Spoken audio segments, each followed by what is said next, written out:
Thank you for joining us on the second part of our trip to Phuket, and if you saw the first one, you'll know our stay in the Pullman was going to be hard to beat.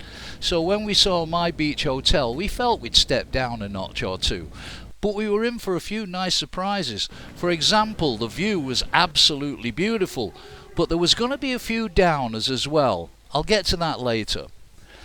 One of the good things was we were only 15 minutes away from the Old Town, which we were eager to see, and so not being able to check in for a few hours, we got a taxi and made our way there, with the intention of having lunch at a very well-known restaurant serving authentic Thai cuisine. We'd eaten at its sister restaurant in Bangkok some time back and loved it, especially the durian ice cream. And we were told that the one that we were about to visit, called Raya, was even better, so we were looking forward to checking it out. So to make a fair comparison to Praya Raya in Bangkok, we decided to have the same as we'd had there, with the exception of this supposedly very refreshing black jelly drink. But was it good? Tastes like feet.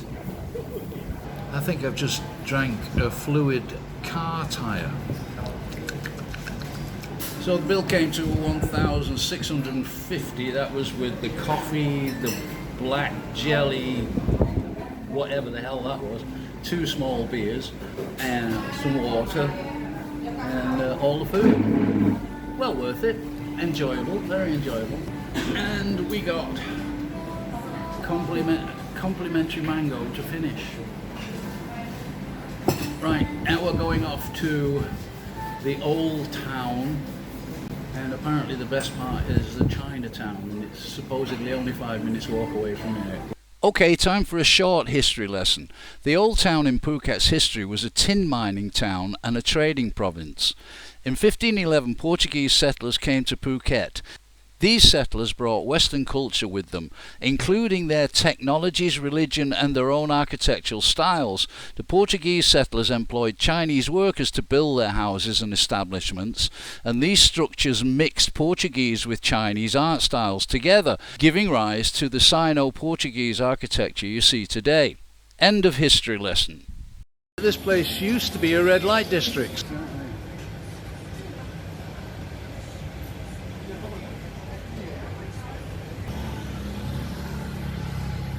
In the year 2000, Leo DiCaprio starred in the movie The Beach, which was shot predominantly in Phi Phi Island. But these scenes were shot on the very next street to where we'd just been walking.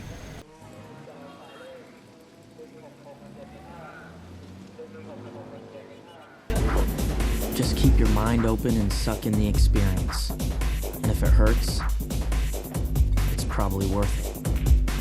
Of course, due to the movie's success, the hotel has since been renovated. For example,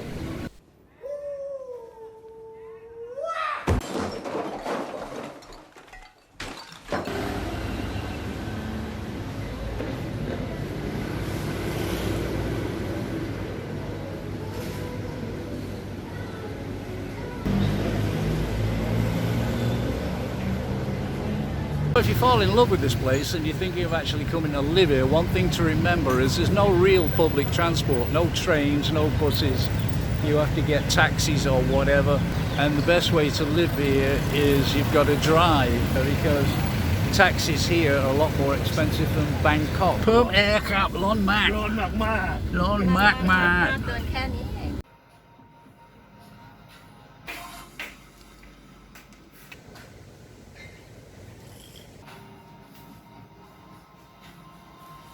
Big jacuzzi, that'll do very nice, thank you. I could do that with that right now. Can't complain about the view, that's bloody lovely. Yeah, nice seating area. After we'd settled in, we went to have dinner at the very high-end V Villa Hotel. We had, at first, considered staying in the hotel, till we found out it cost 30,000 baht a night for the cheapest room. Still, we could just about afford having dinner there with the help of our discount card.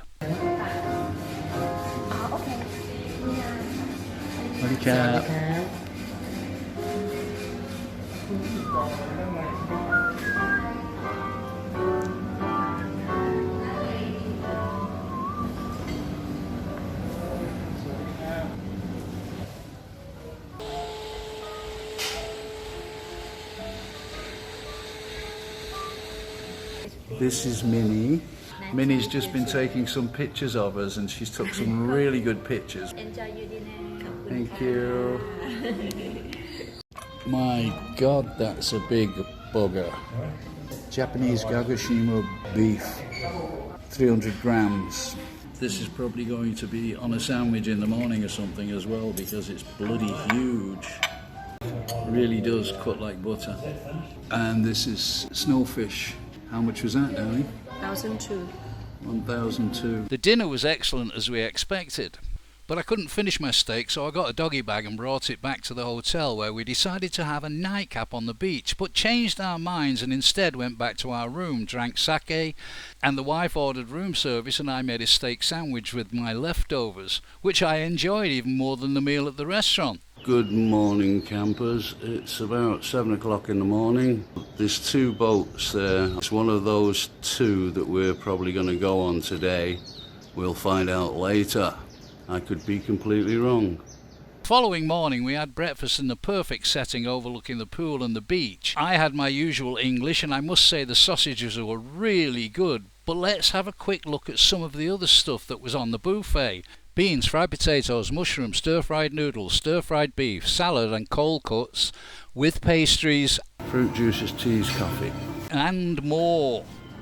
When we'd done, we were picked up and set off for our island trip in a van that was the same design as the one we'd arrived in from the Pullman Hotel, only this one wasn't falling apart and held together with masking tape and a prayer. Now it turned out that I was completely wrong about the boat we were going on, but fortunately it wasn't that one. Nonetheless, not a great start to our yacht trip, our 7-hour yacht trip, because it's taken 1.5 hours to get here and now we have to wait for another half an hour for the boat to come.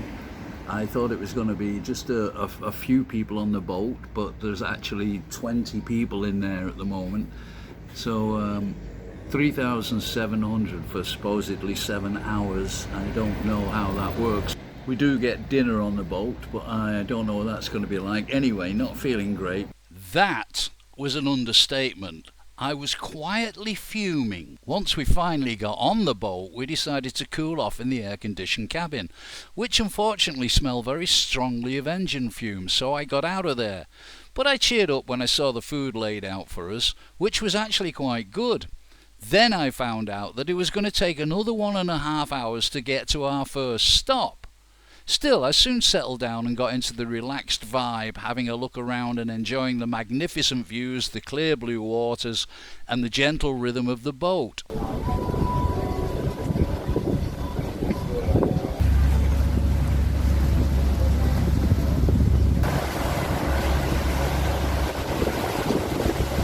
I'll go as far as saying it was worth the trouble.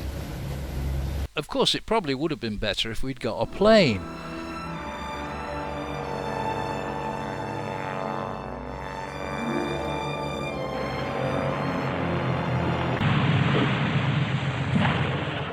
But when we arrived at the island, we were transferred to this boat.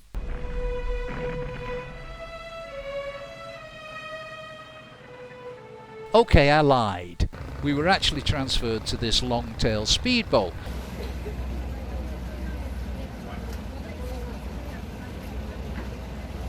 And when we disembarked, we were met by a little person who served us champagne and Guinness on the tiny beach, which we drank as we relaxed and enjoyed the view. Of course, all this was in my dreams. In fact, we'd arrived at James Bond Island, made famous by the 1974 Bond movie, The Man with the Golden Gun. And yeah, I wanted to see the big limestone rock standing about 20 metres, 66 foot high, jutting out of the water. But I was fascinated by the strange rock formation as we walked onto the island. Alright, I was hoping to find Christopher Lee's high-tech hideout, which of course I didn't, but it was well worth taking a closer look at. Introducing the main attraction, which was incredible, even without the solar panels.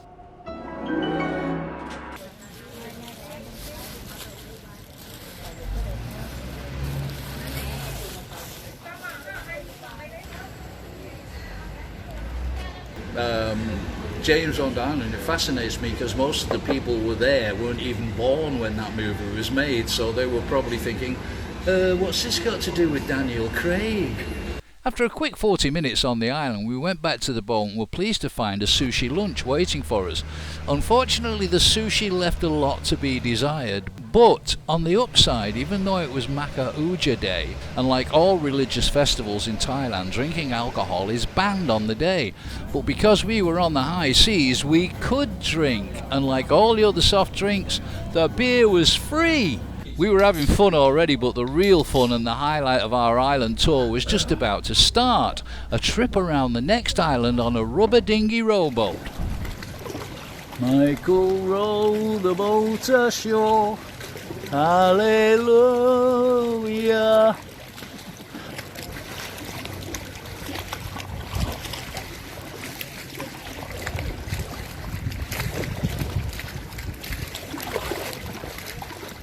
Hello, welcome to Hong Ale. Thank you. Go inside Hong Ale, no? What's your name? Sharif.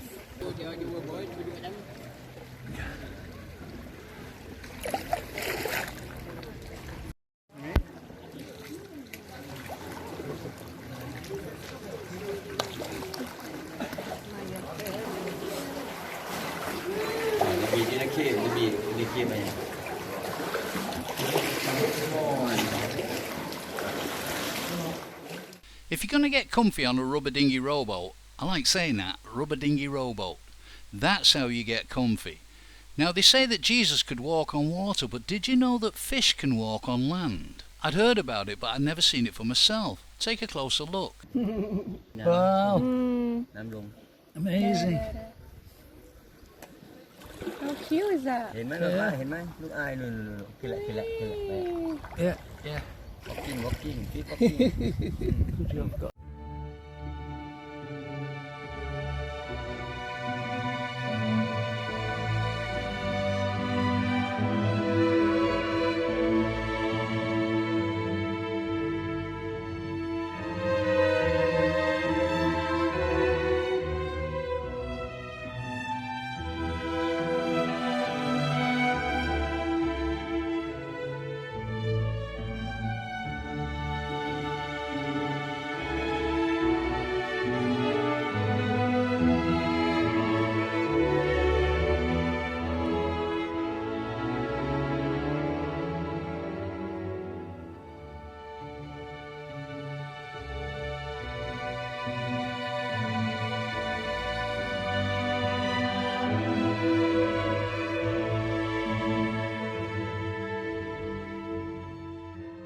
After that, it was time to go back to the boat for some dinner, and sorry I have to say this, but the dinner was not great.